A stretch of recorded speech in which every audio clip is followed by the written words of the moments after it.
Good morning, everybody. My name's Suzanne and I grow cut flowers and garden in Devon in the UK. This week we're celebrating British flowers because it is British Flowers Week. And British Flowers Week is a promotion of British flowers that is run by New Covent Market. And I've got to be honest, I think over the years perhaps they've, lost their way with the campaign a little bit. I went on the website only yesterday and they haven't even really updated it. Not only that, originally the campaign was solely to celebrate British grown flowers in floristry, but now they're moving towards celebrating British floristry, which of course is wonderful, but in that British floristry they're sort of going towards the fact that it's British floristry but they can use any flowers, so the flowers don't have to be British grown flowers. So it's a little bit disappointing, which is why I think it's even more important that people who do grow British flowers for themselves and for florists, and also there are lots of florist shops and florists who do solely work with British flowers. I think it makes it even more important that those people really go the extra mile this week, shout the loudest if you like. Otherwise I think the campaign is just sort of losing sight of what it was really about in the beginning, because obviously it was called British Flowers Week, so it's like, what is it, the paint brand, it does exactly what it says on the tin. It's sort of losing its way a little bit there. So even though I'm a really small grower, last year I took part in British Flowers Week, and the campaign, what they try and encourage you to do, although as I say this year they've not encouraged so much, is to decorate a window. So last year I decorated the window in my bungalow, which was fine. I enjoyed doing it, but possibly not the best window in the world, largely due to the fact that the footfall past the window is very, very, very limited. And also it was quite a limited space. I think perhaps I couldn't be very ambitious or think outside the box at all. So this year I had been thinking, what was I going to do? Was I just going to do the same window, or was I not going to do a window? Because although they say a window, there are lots of other things people do. I don't think it has to be a window. So I looked at a few options. There's a beautiful old pump in our village with the old pump house above it, and honestly that would look beautiful decorated with flowers. But there are a couple of disadvantages to that. One being that it's outside and open to the elements for the week.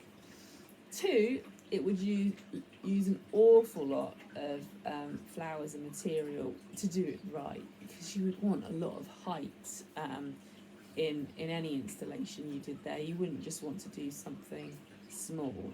And the reason that is an issue is because I've got this wedding coming up, as I keep telling you, my friend's wedding, and I think it's 10 days now. So I didn't want to use vast amounts of foliage in particular that I'm going to need for that.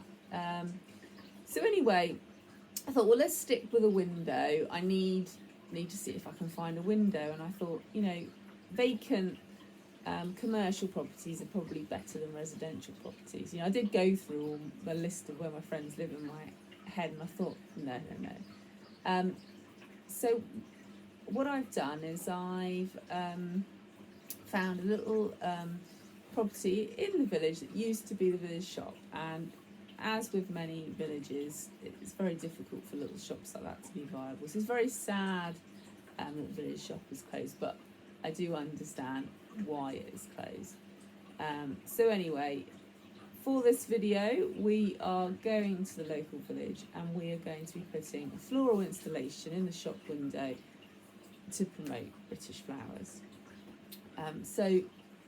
That's what we're doing in this video.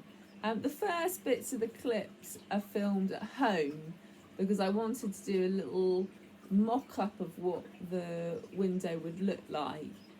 So you get me talking in those clips. When I go to the shop, which obviously you come with me, I'm gonna have to voice over those clips because the building that I was using, it was Sunday, but it's adjoined to residential property, and I was conscious that I could hear them, so I thought they could probably hear me, and I basically on a Sunday I didn't want to upset anybody locally, so I'll try and do the best of the voiceover thing. I know lots of people do that on videos, but it's not something I've done so much of. Anyway, wish me luck. Anyway, let's go on with the video. Let's go and celebrate British flowers in a window. So I'm in the garden, and what I want to do is assemble as much of my window installation at home as I possibly can, so that I've not got very much to do when I get to the window that I'm going to be decorating. So I've got lots of ingredients here.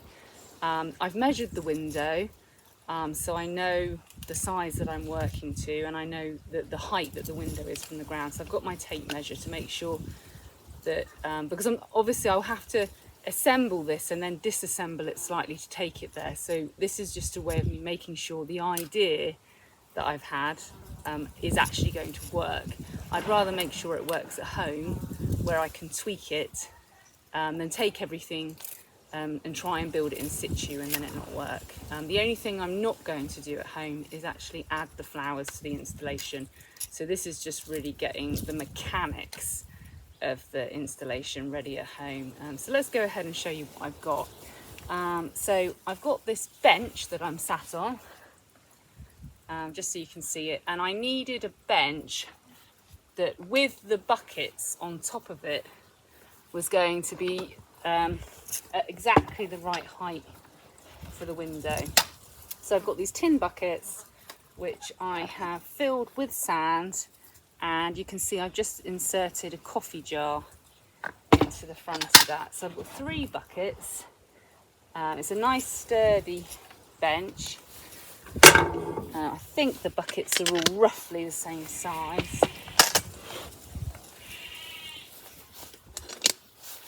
Okay, so obviously these are the bits that I will take apart to travel. Just want to make sure that the handles aren't caught on each other before I start, like these 2 are.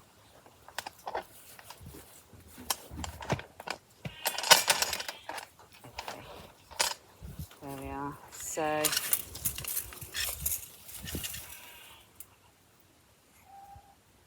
I think I had measured that it was the height of the window is 30 inches, so I didn't want to see very much of the buckets. So 30 inches is just going to be about ½ an inch above the bucket there, so it should be perfect.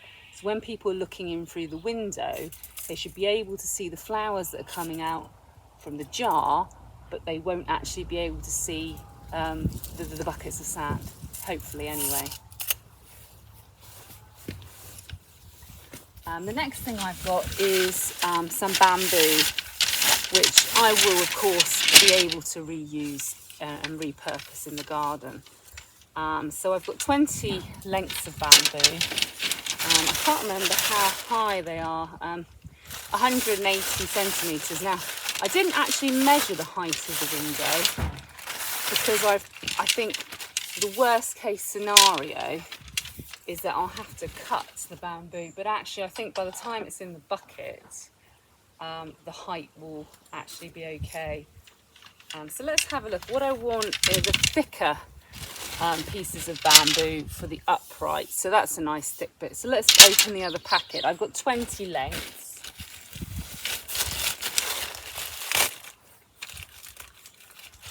And yeah, we'll get the biggest, strongest. The uprights are the most important structure because that's where the flowers are going to be as well.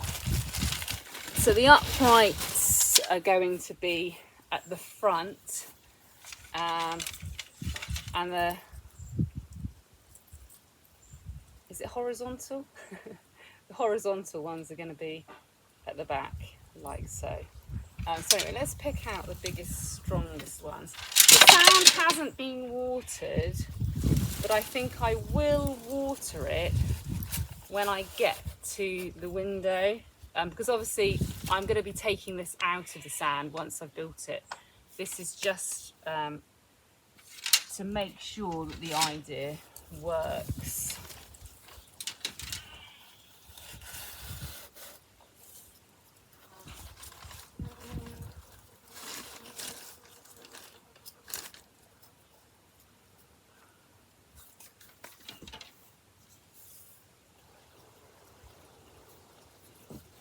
Three, 6, 9, but then I'm going to want 2 on the outside, I think.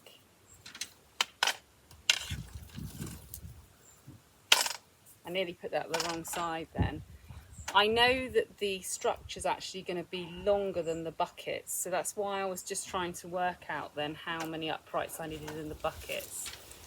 So what I've done is I've laid down my bamboo so I can see where the outer structures will be. So the outer structures will not go into any sand, so it's really important that the middle ones can support it.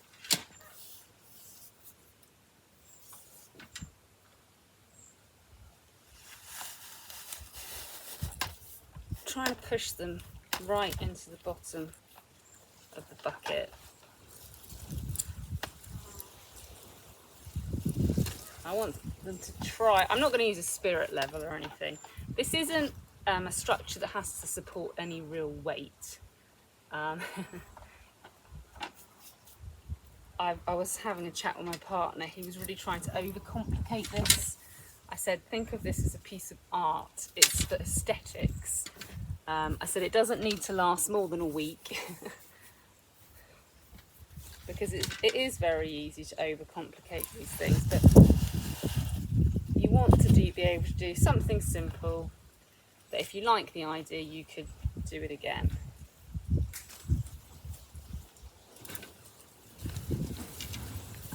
But I am just picking out the stronger bits of bamboo.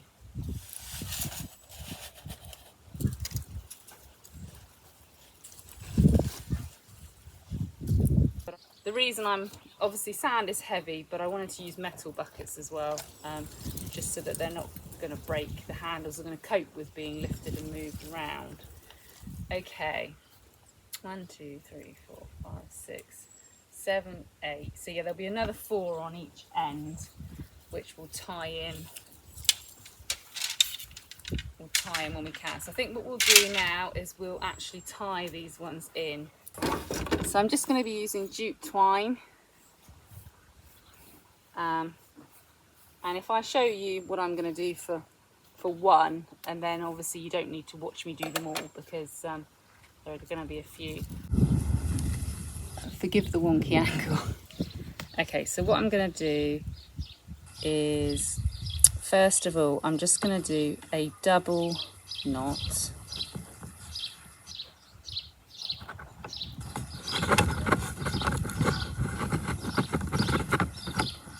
And then I'm going to cut my length of string because it's got a huge ball on the end and I'm not going to need all of that.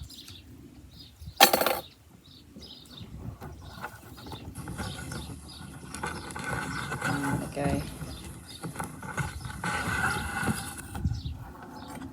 under that way. And then I'm going to go over that way.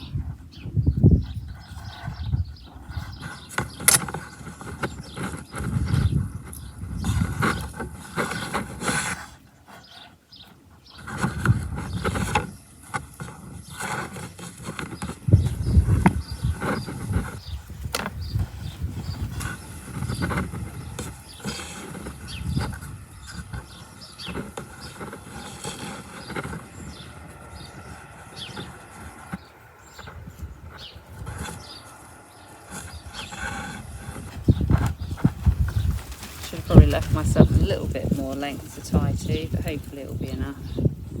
And then I'm going to double knot again, and then one more knot. Obviously you can guess by the fact I'm tying this that I'm not going to be taking this structure down. I'm hoping I can just pull it out from the buckets when I've finished. Okay, so I've tied those on. Okay, so nothing pretty. And now we need to add the end sections on here and here.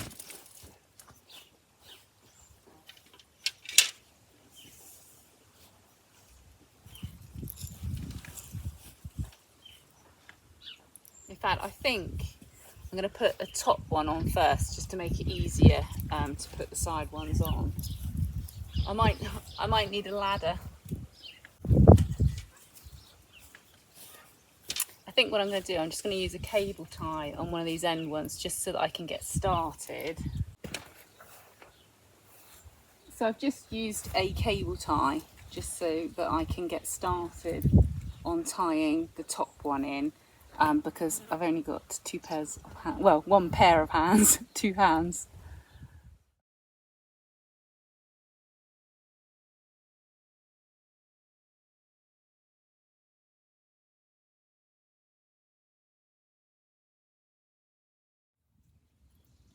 Okay, so you get the idea. I'm going to go ahead and finish putting the structure together, and then I'll come back to you. Okay, so that's the structure built. Now something that's really important is when you're doing an installation in front of a window where people are going to be looking in from outside, you need to make sure you've got something behind your installation, because if you're just looking out into a shop, you know, rails of clothing or produce, whatever's being sold in the shop, you just look into empty space and you actually can't really see the display that you've got inside the window. So I've got a really old white sheet, which somehow I'm going to cut some holes in and hang at the back, so it will, well, and hopefully because it's white as well, it will really make the flowers stand out. So this is a dust sheet that we use for painting, so it's not particularly nice, so I'm going to try and find the cleanest part of it that will be on show. Okay, so obviously the sheet is blowing in the breeze, but it won't be doing that when it's in a shop, so we don't need to worry about that. So what I'm going to be doing, as I've mentioned, is putting water in the jars that are in here, and you can imagine there'll be some flowers here, and I'm also probably going to use some Vinca Major that I can spiral up some of these bamboo canes. But the main star attraction is going to be sweet peas. So what I'm going to do is I've got 100 tubes. In an ideal world, they would be glass tubes because they'd be more sustainable. These are plastic tubes, but I'm hoping that they're something that I can reuse again and again and again for different floral projects. So I've got 100 tubes here. And the idea, I don't know how long this is going to take, is to attach 100 tubes to the upright bamboo.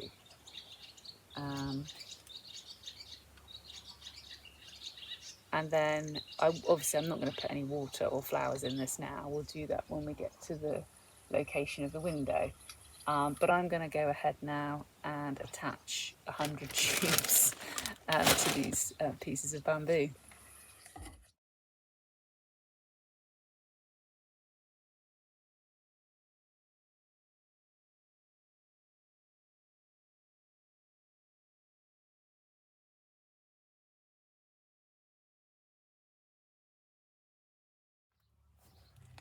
Okay, I haven't quite finished putting the test tubes on, but it's already getting quite late. It's 9 o'clock now, and I need to cut the flowers so that they can condition overnight, ready for the installation. So we need to get some water and do that job quickly. I would like to say that no sweet peas were harmed in the making of this video, but that would be a lie. Okay, so this installation needs to last a week for British Flowers Week. So I'm going to go through now and cut what are the best of the sweet peas and chuck the others on the compost heap, because I'm going to need a lot of these sweet peas for the wedding, which is in less than 2 weeks now. So it's really important that I keep cutting from them. So anyway, I'll go ahead and cut these now and then we'll find a few other little things to put in some jars.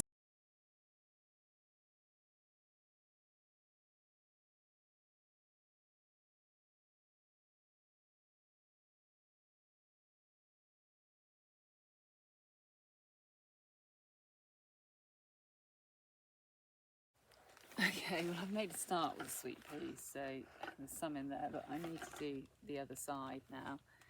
And then I need to cut something else, and I still need to do my animals, and my shoulder's really hurting, but never mind, enough moaning, carry on. Okay, well, it really is nearly dark now. I've really got to go and do the animals now. I did cut a few more things for the bottom vases. I've gone for really bright colours. I'll show you in the morning. I've gone for some dill and some snapdragons, lavteria, a few things like that. But what's happened while I've been out cutting flowers is I've just had a shout out the window. When I've put the sheet on my project, it must have acted like a bit of a wind sail. I can't really assess the damage now because I've really got to go and see the animals, but basically this is what my project looks like at the moment. So obviously that's not quite what I had intended.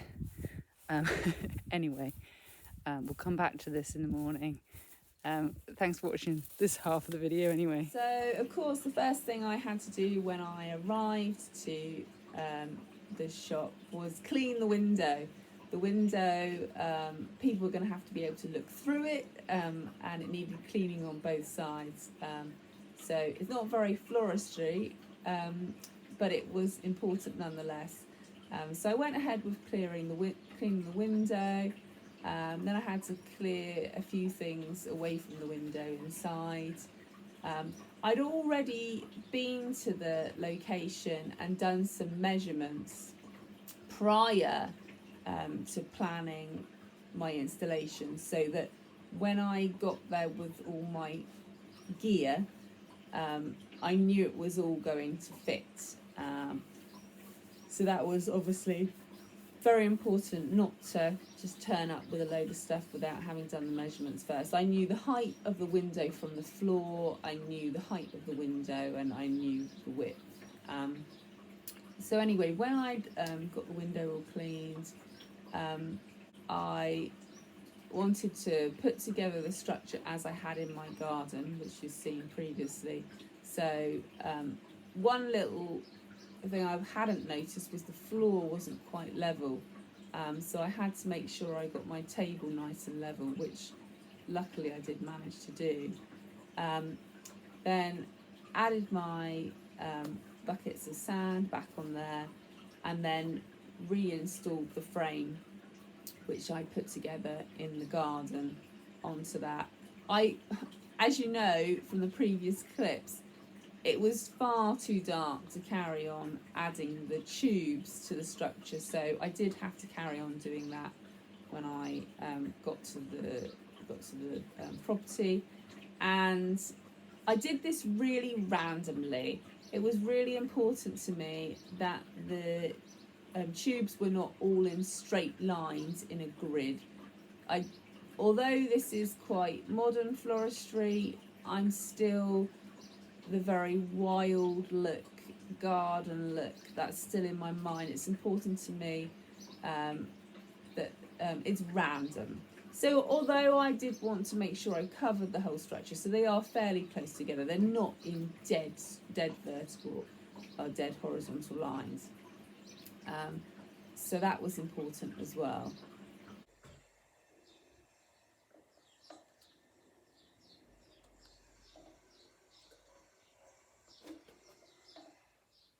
And when I started adding, I think I forgot to film a lot of this, so I started halfway through.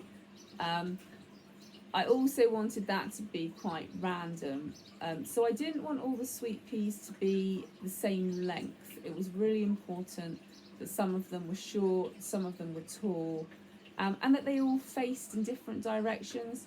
I didn't want the sweet peas all just to be poker straight, so I turned some to the left, some to the right, and I tried to put a mix of colours into each tube. Put 3 sweet peas in most tubes, and then I went on to start adding the Vincent Major. So a couple of the tubes didn't have any sweet peas in, they just had the Vincent Major.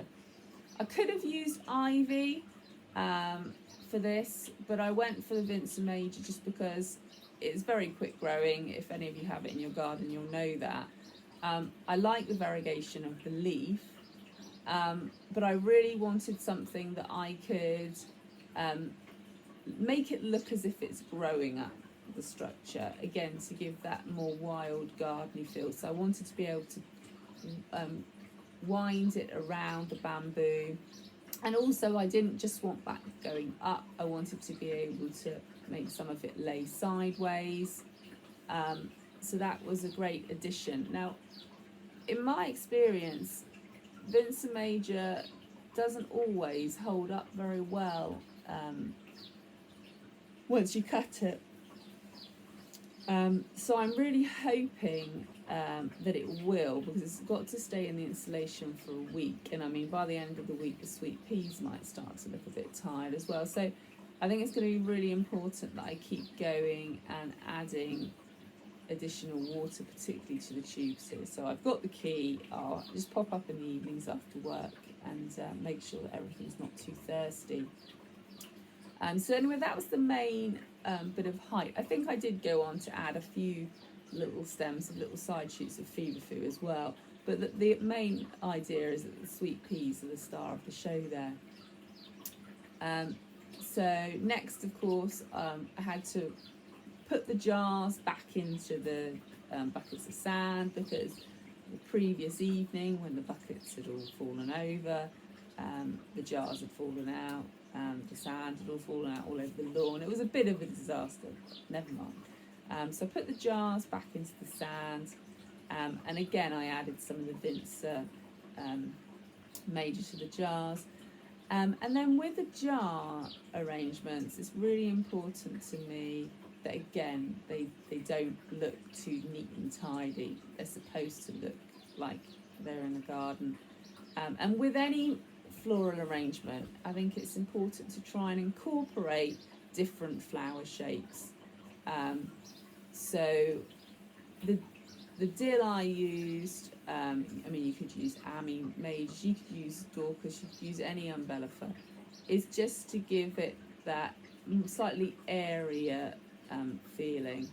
And again, it was really important that I made sure that the dill was not all of the same height.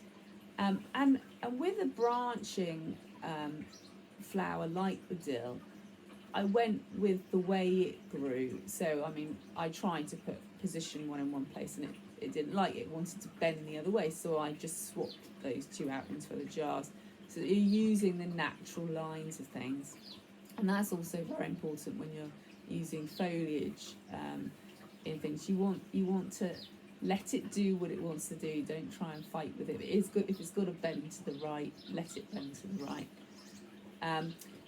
So umbellifer, and then obviously you want your focal, which usually is a round shaped flower, and for this I use Lavatra, and it's not quite the colour I'd wanted to grow. Actually, I made a mistake with these seeds, so I don't know how much of this I'm going to use, because what I'd actually thought I'd ordered was a white with a slight bit of pink veining, but this is actually very pink, which, do you know what, for retail bouquets and for the shop installation is absolutely fine, but it's just, I'm not going to be able to use it for the wedding that I've got coming up, which leaves me. I mean, I don't think I'm going to be a flower short. I think I'll still manage, but anyway, that's another video entirely.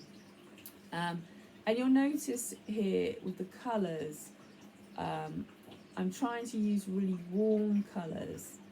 And the reason I wanted to use reds and yellows and oranges, colours like that, is because they're the colours that come towards you into a room in floristry. Blues and purples and things step back, they're a bit more recessive, which is why where I have used purple sweet peas, I have tried to put red sweet peas in with them as well, just to make them pop.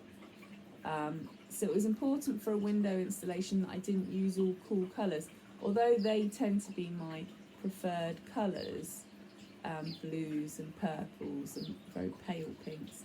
For something like this, you do need to just be a little bit more bold. So we've gone with the really warm pop colours. So as well as the Lavatra, you then want a line flower, which are your things like your delphiniums and your gladioli. And in this case, I've gone for snapdragons. And I've got really bright yellow here, and I think I've got a couple of orange and pinks as well. So that's 3 flower types we've got. You then really need a filler, and I've got 2 fillers here. So I've got good old trusty Feverfew. I know the smell isn't great in retail bouquets, but the vase life is just absolutely exceptional. So a bit of Feverfew, and then I've also put a bit of Phlox Cherry Caramel, which the idea of the Phlox is to tie everything in together. So the slightly creamy colour around the edge helps tie the yellow to the red, obviously with the centre of the Phlox there.